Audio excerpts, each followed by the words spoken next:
Hey, good morning, everybody. It's good to see you here on this day that we celebrate governmental oppression, changing the times on us. Um, I used to have a lot of anxiety about this. I think it was because of when I was a teacher. I would think, um, I don't know. I know you start work on Monday when you're a teacher, but I would be like, maybe I didn't do it, or maybe I didn't set the clock, and all this kind of stuff. And I didn't have any of that last night. I set my clock for. I was like, this is just amazing.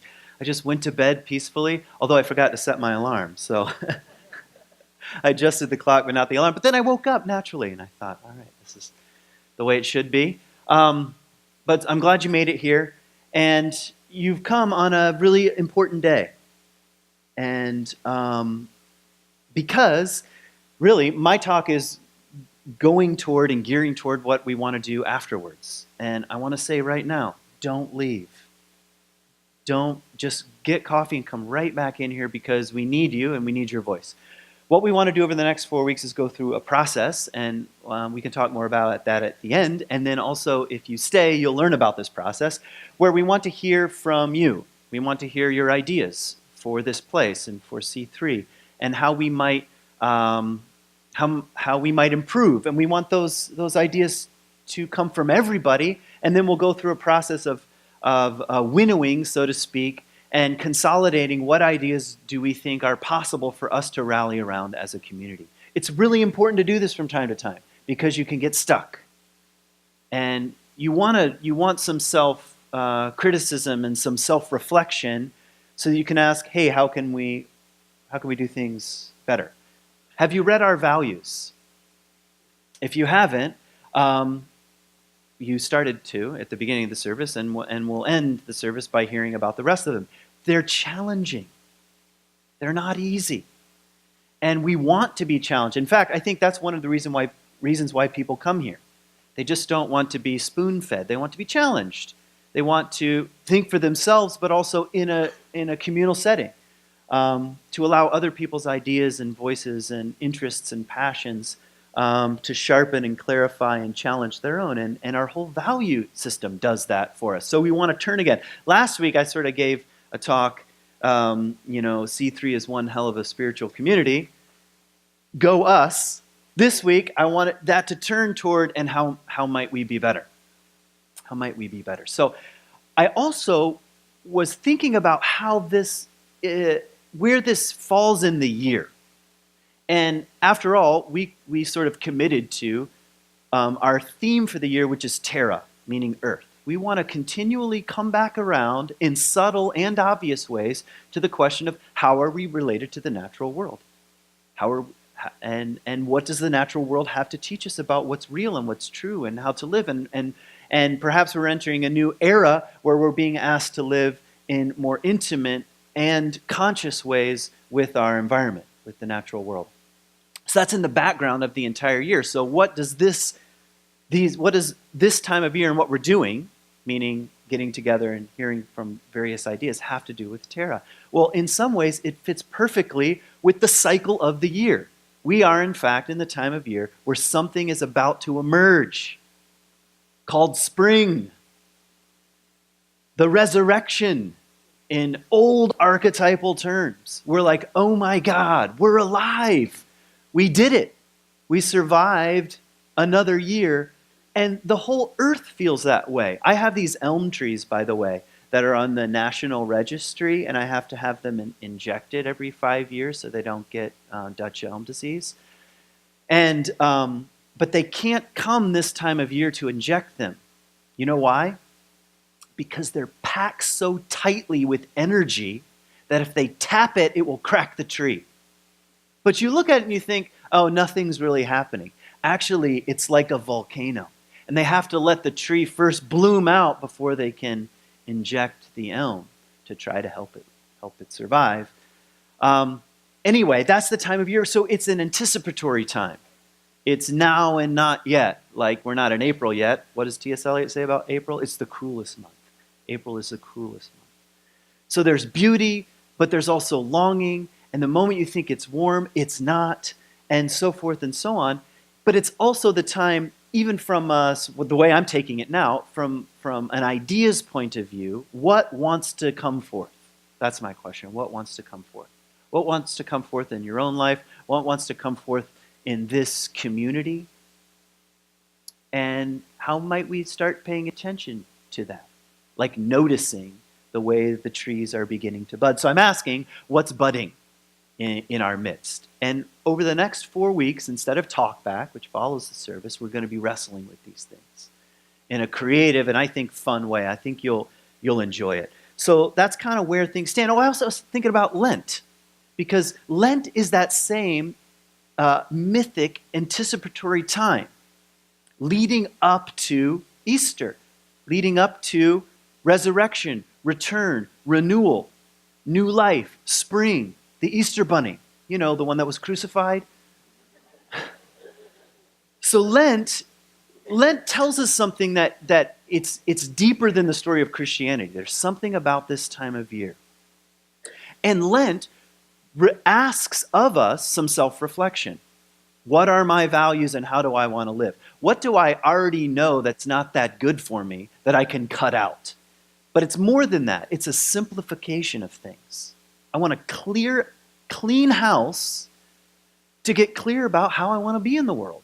That's really all Lent is. It's not a chance for you to go on social media and put ashes on your forehead and say, which I just think is so funny because it's like you go there and you're told by the priest, you're going to die. And then you post that on social media. I'm going to die. Get this thing on there. I find it funny. It sort of defeats the purpose in some respect. Anyway, there's something about this time of year. And what I'm saying is find your own way to say yes to it. Cleaning house. Examining your values. What do I want to live? What wants to be born anew in the world? It's like that show on Netflix, Marie Kondo. Are you into that? The tidying show? Okay. I mean, she is like the patron saint of helping Americans become sane right now. But it's of the same vein. It's like, how did I end up with all this crap that's running my life? And what would it look like? And what's so interesting about her show, by the way, is it's not just, it's a values-oriented show. Now, it's rooted in joy, but she's asking people to hold things in their hands and say, does this thing really bring me joy? Or you can use some other word. Is this really what I want to possess, or is it possessing me? And what would it look like to let go of that? That's Lent. That's cleaning house. That's this time of year. It's also a great time to go to Goodwill to see what people have gotten rid of. So there's also that. Anyway. All right, so what's our vision statement? I'll just summarize it. To help us live a good life and to help others do the same. And that requires some interpretation. But that's an aim. We want to live a good life, a well-rounded life, a whole life, a sane life, a life of well-being. And we want to seek that for ourselves and for our families and for those in these seats and then out in concentric rings and circles. And that's, again, a vision is an aim. I want to go in that direction. So one of the things that's worth saying is how are we going to live that vision forward? Let's not assume, maybe you've heard this before, I may have even mentioned because it's one of my favorite lines of all time. St. Francis is on his deathbed, and he's done a lot, if you think about it.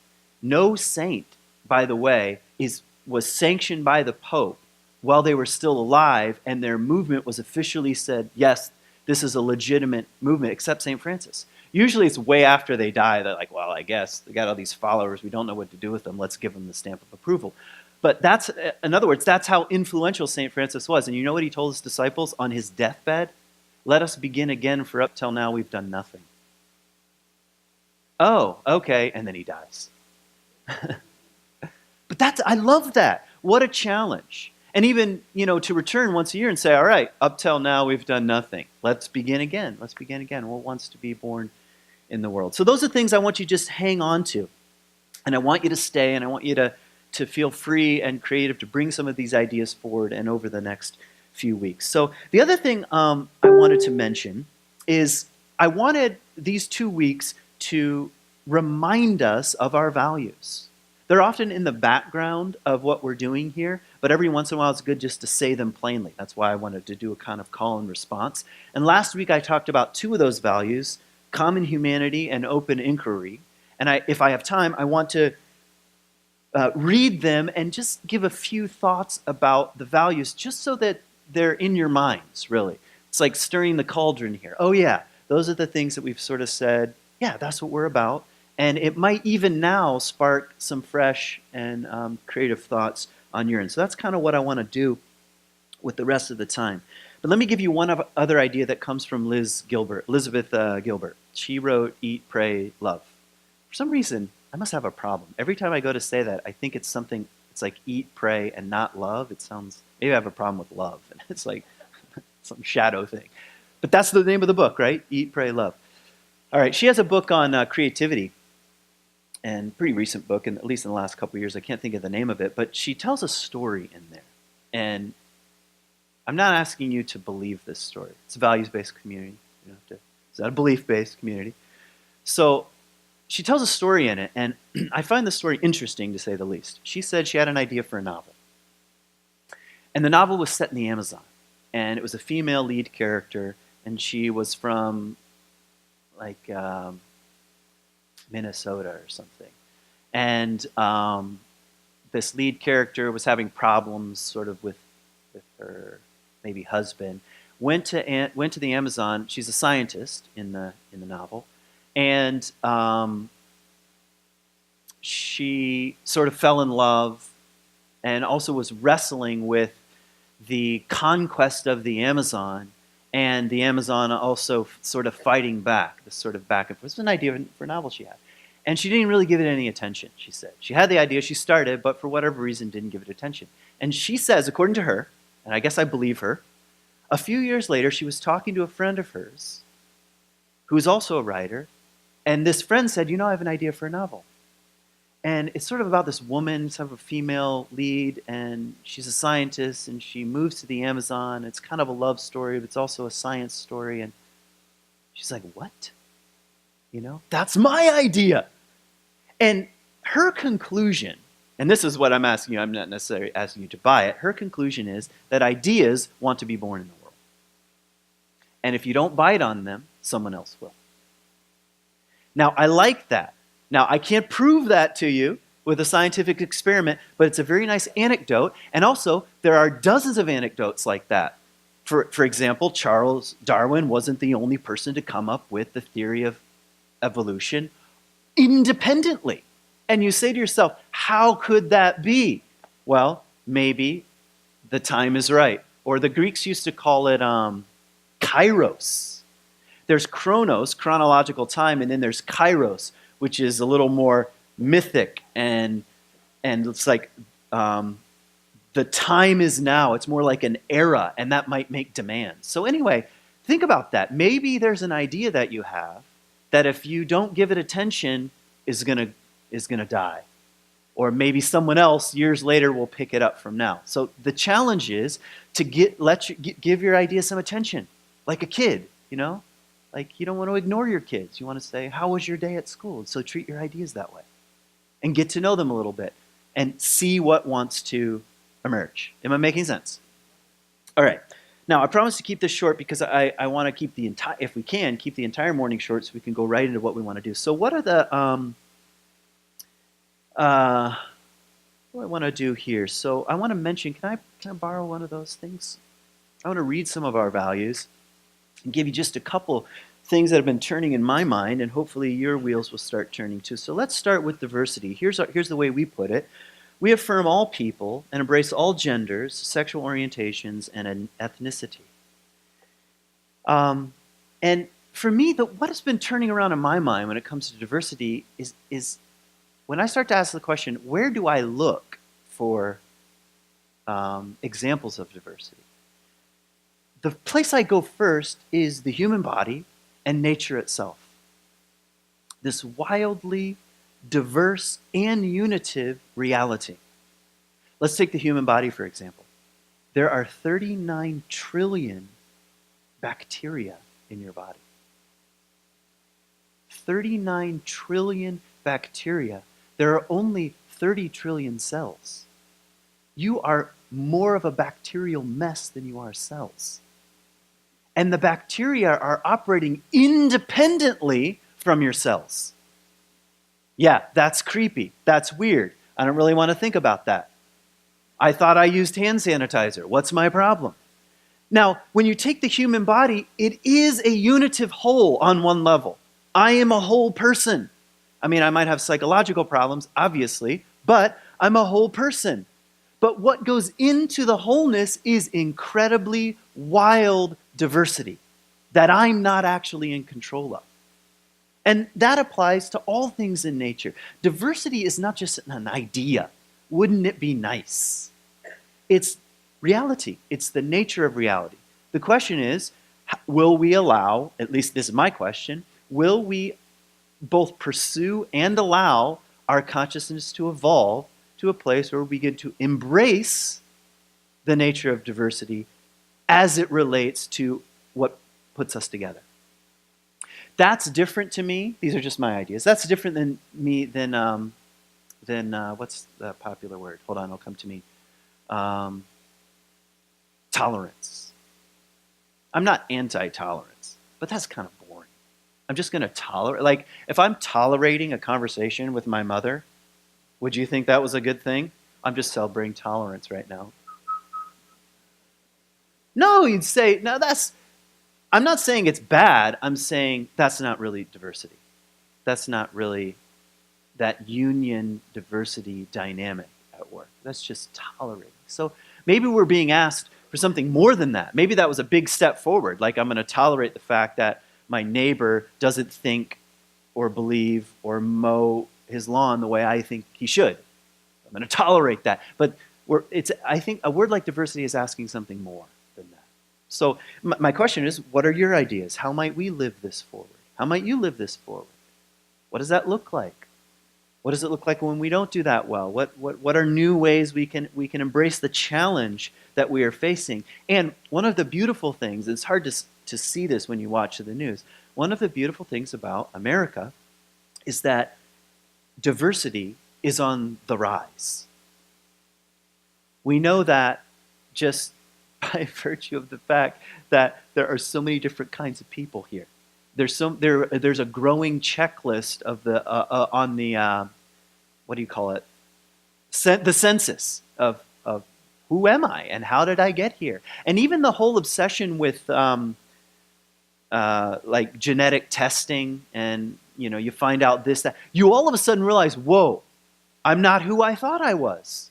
There's a lot more diversity built into my own history that brought me thus far. Have I made sense? How do we begin to say yes to that? And how can we celebrate that and so forth? So that's one value. Just let it stir the pot. Here's another one. Compassionate action. Here's how it reads. We strive to safeguard and extend human rights, peace, social justice locally and globally. So what was inspiring me this week when I was just contemplating this was kind of an external and internal dimension to this. So first, a line from a poem that I've used here before. It's a line from David White. To be human is to become visible while carrying what is hidden as a gift to others. Okay? To be human is to become visible, to show up, carrying what is hidden as a gift to others. Now, I like this idea because sometimes compassion begins as a seed in your own heart. You feel compassionate, or you feel compassion, or you feel empathetic. Or something about, almost by no choice of your own, you experience a shift in your own consciousness and you find yourself feeling compassion towards somebody you didn't before. Have you ever experienced that? I hope so. The only way for that to become real is to carry what is hidden as a gift to others. To bring that forth. Correct? To embody that in some way. That's bringing the internal realization out into the open. So you say you value compassion, or you feel compassionate. The next question is, what do I do about it? What do I do about it? I felt a certain way. And would be sort of the challenging component. But it also, I think, works the other way around. And I found another line from a poem here. This is a Machado poem. There is no road. You make the road by walking. Sometimes it works the other way around. You are, in fact, not a very compassionate person. Well, sometimes. Correct? And no amount of you can do it is going to bring that forth. Correct? But sometimes when you engage in things you wouldn't ordinarily do, then the compassion is born. Am I making sense?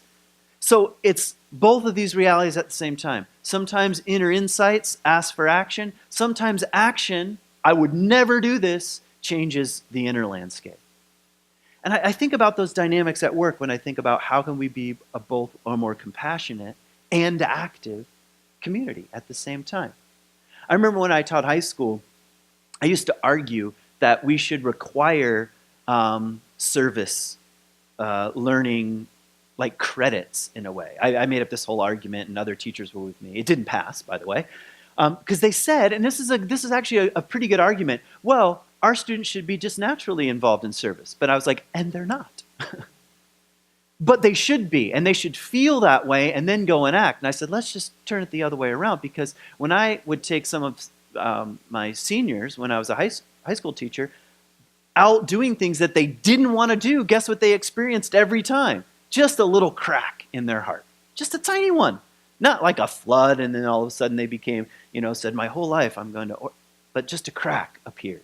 And they said, I would have never done this. I'd rather be on my phone. But I didn't know. I didn't know the world was like this, and I didn't know I would feel a certain way if I got involved. So those are things that are floating around in my mind about compassionate action. So you might want to ask, even with the beginner's mind, what if we were to begin again? Maybe it's external. We say, hey, let's do this even if we don't feel this way, or maybe it's the other way around.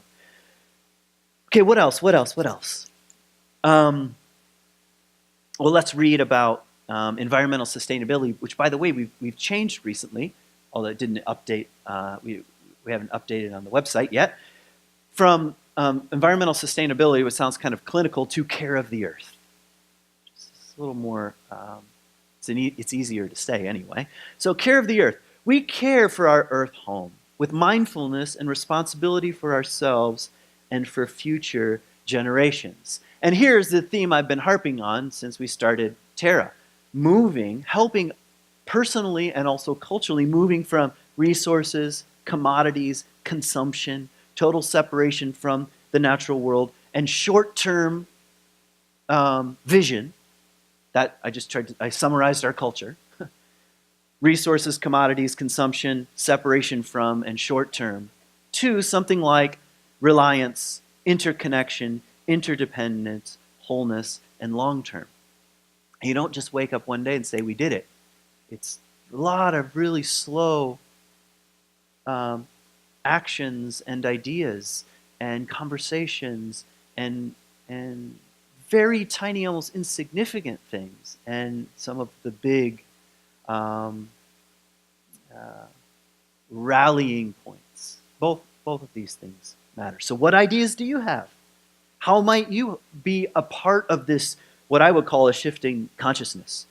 And by the way, I think some humility is in order, because we can't solve all planetary problems. Did you know that? And here's one major reason why. The sun is going to get so hot, it's going to boil our oceans.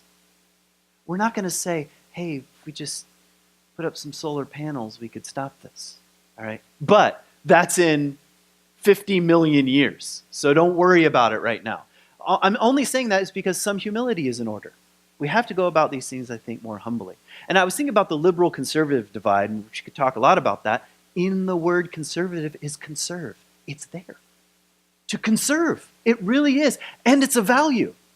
We're not that far away. Or liberal, to liberate, rooted in that, to liberate more and more people, but also more and more beings, and also more and more ecosystems, and all more and more biospheres.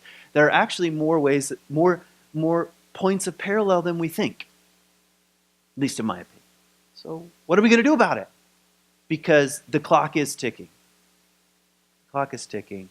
Not only because the sun is going to get so hot it's going to boil the oceans, but it's clicking just in terms of the viability of human, plant, and animal life as we've come to know it. We know that. So, what are we going to do? What ideas do you have? And finally, I'll mention a little bit of well-being. Let's read well-being. We promote wholeness and wellness of mind, body, and spirit, recognizing our self-responsibility. Dang it, I wish that wasn't the case. Interrelatedness and interdependence. Here are some of those lovely words I was using before. So well-being. What does well-being mean to you? And of course, I'm a fan of Ken Wilber, who says, well-being now means what he calls all quadrants, all levels. Inner, outer, physical, mental, cultural, social. That's the world we live in. It's not so divided up anymore. He tells a funny story of this woman saying, I've been trying to get to the point where I can meditate for 7 or 8 hours and I can't quite get there. And you know what he said? Maybe you should go for a run. You know, all quadrants, all levels. Not one silver bullet answer, but all quadrants, all levels. How are we eating? How are we living? What is the state of our educational systems? What's the state of politics? Where do we draw county lines? You know, so all of it matters and is related to well-being. And you might not be able to, and it's not about fixing, be involved in all quadrants, all levels, all the time. But that's the ask, to have that big of a vision, I think. And also, it's a bit of, to bring in some Buddhism here, a bit of the Bodhisattva vow. Once you begin to experience, and I don't like to call it enlightened. I'm not enlightened, okay? But let's just say a taste of enlightenment, a taste of, or to use Christian language, a taste of the kingdom of God, where you're seeing more of what's really true, and it feels like a gift.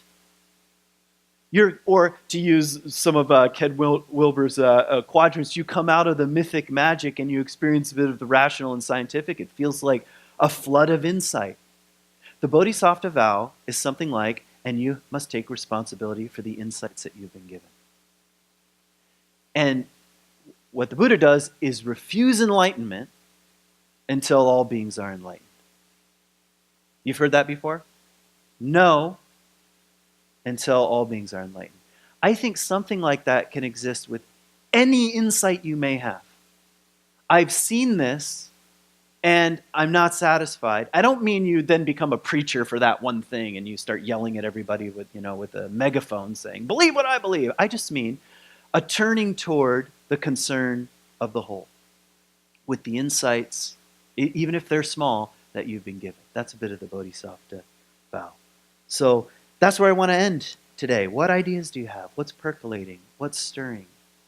How might we as a community, because you have an individual life, but thankfully we've come together here as a community around certain values and themes and a certain kind of vision.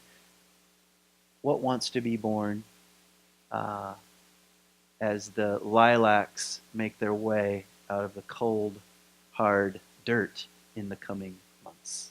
So that's what I got to say. Thanks.